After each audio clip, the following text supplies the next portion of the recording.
Hello everyone, DJ here, and welcome back to Layout Stuff, the show where we talk about different aspects of my layout and kind of dissect it and just sort of see what's going on with the layout. Of course, normally I do go through a full layout tour at the end of each, or at the beginning of each year. So the last one was Layout Tour 6 at the beginning of this year, 2026. But I have made a significant number of changes to the layout since then.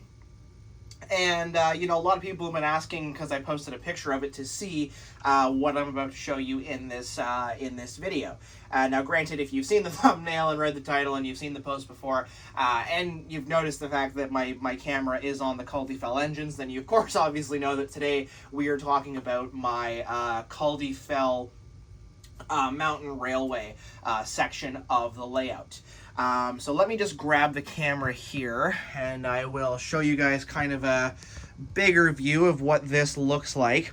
Now, of course, for those of you who've been longtime viewers of my channel, going back as far as videos like the diecast series, for example, you would have known that originally the Culdee Fell Mountain Railway, it looked something like this. The track was closer to the main line, and it went underneath it and then up a small little playset. I think it was called it was called Races on the Rails or Racing Engines or something. And there was a little platform at the top, and so that was essentially what I used as the Culdee Fell Mountain Railway. There's just one little problem, though, and that problem is the Skarloey Railway. Now, for those of you who don't maybe know, the Skarloey Railway is technically supposed to be a sort of altitudinally, if that's a word, lower than the Culdee Fell Mountain Railway. The Culdee Fell Mountain Railway is supposed to kind of surpass and sort of awe the Skarloey engines, in particular Sir Handel, who was not convinced at all in the story that there could be a mountain railway. So to have the new Skarloey Railway, where the rumbling gold mine set is taller than the Culdee Fell Mountain, I thought that probably needed a change. So I changed it, and I think it was a change entirely for the better. It's also not a change that is complete yet, as I still have a bit of work to do with it, and I'll hopefully get to it in time. Things are, obviously crazy busy right now, life. So we'll see when I get to it. But ultimately, I'm quite happy with the way it's turned out. So let's just sort of break it down here. I'll show you how the line kind of goes, and I'll break down all the little kind of individual changes we have. So we start out with Culdee at the station that I have dubbed Kirk Machan, because in the show, of course, this is not the Peel Godred branch line, but Kirk Machan is where the standard gauge and Culdee Fell kind of intersect, so that is going to be Kirk Machan. Then we come down the line, and one of the best parts about the Culdee Fell Mountain Railway is the fact that the engines don't really need a turntable or a loop line, because they can see at both ends and they kind of just go up and down the mountain. So we have the siding here for Godred and Lord Harry. The line, just like before, then curves underneath the main line, and then it starts to traverse up a much steeper gradient than it did before, curving around, and then up to the summit of Culdee Fell, where we have some orange on theme cars right there.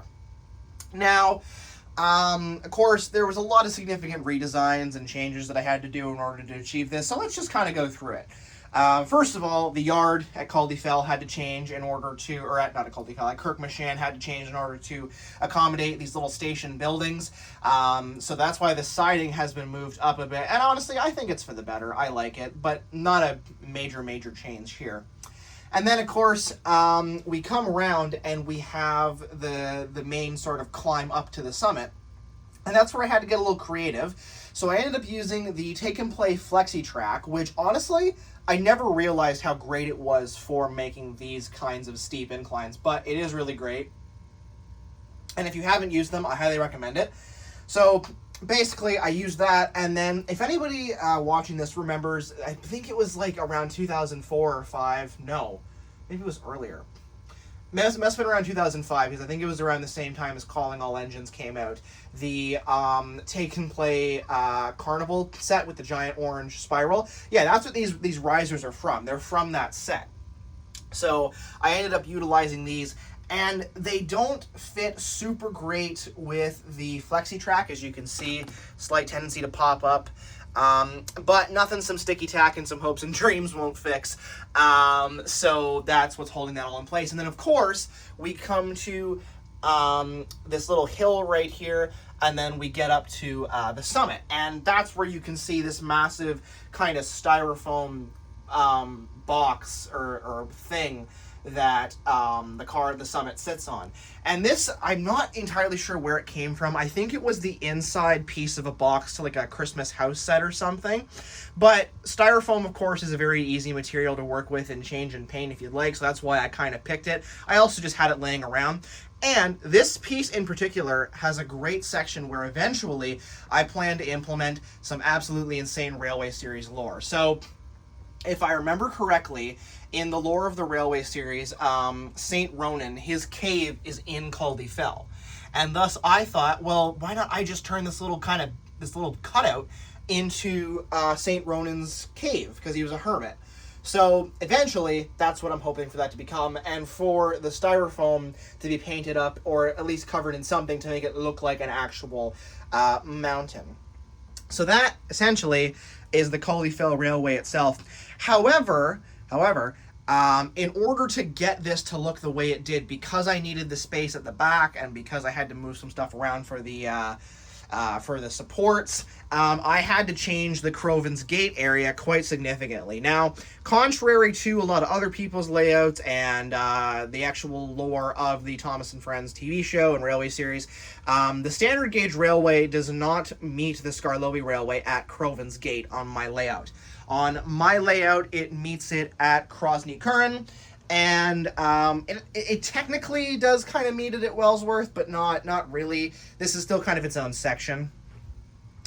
Rather, instead, Crovan's Gate is its kind of own sort of not sealed off, but kind of sectioned off area in the mountains, or at the foothills of the mountains, where the engines, of course, can go and be fixed.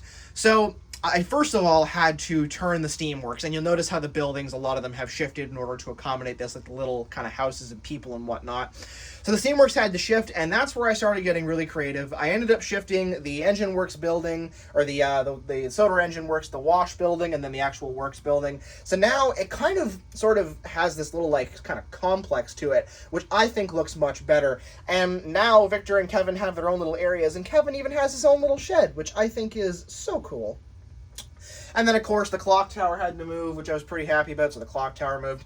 And then as well, the Whiff's waste dump was also located near Crovan's Gate originally. And I still like it being at Crovan's Gate, because I think the idea of having the waste dump at the foothills of the mountains, where the air is going to be a little cleaner, maybe filter out some of the garbage smell, makes sense. So Whiff's waste dump now sits right at the foothill of the mountain. And you can see Scruff down there as well with him.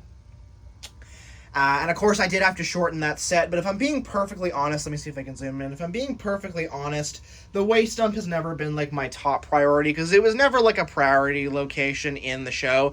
If anything, the only reason I keep the waste dump around is just to have a place to put Whiff and Scruff, because if it wasn't there, it would probably have to be the scrapyard, and that just doesn't make a ton of sense. So that's why they are there. But one of the best parts, I think, about this whole change to the Culdee Fell is that I really didn't have to sacrifice that much in order to achieve it.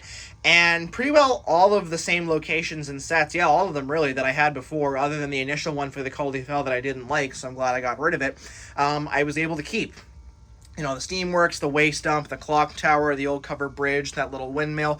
And honestly, I think having this little cornered, sectioned off part of the layout aesthetically is much more kind of pleasing, instead of this little sort of like dead space right in the corner. And not only that, but when you talk about the Culdee Fell Mountain Railway, you know, I think you want it to feel like a mountain railway, and so now it actually and finally does. So now if I ever do a remake of mountain engines, and Sir Handel's over here complaining about, you know, how does a mountain engine, you know, climb the hill? And at least now, you know, his questioning will make sense, because it is an actively very large hill, and I am super happy with it. And honestly, I'm happy that you guys kind of kicked me into doing a video about this. I'm very appreciative. So thank you guys for watching. This will probably be the last layout stuff video for a while, just because I haven't really had that much time to make any significant changes to the layout, other than I guess Brendam Docks, but I kind of want to save that for the 2027 layout tour, so we'll see. And that's kind of the hard part with layout stuff, is that if I do too many of these, I just gotta fix my camera here. If I do too many of these, then I don't really have enough material for the layout tour at the end of the year, but you know, we'll see. So thank you guys for watching. If you have any more suggestions for different types of videos, please let me know. I believe next week we're going to be jumping right back into is it Canadian Rail? Yeah, Canadian Rail Heritage next week, and then another Thomas Characters Explained. So keep an eye out for those videos respectively, and I will see you guys all in the next one. Bye guys!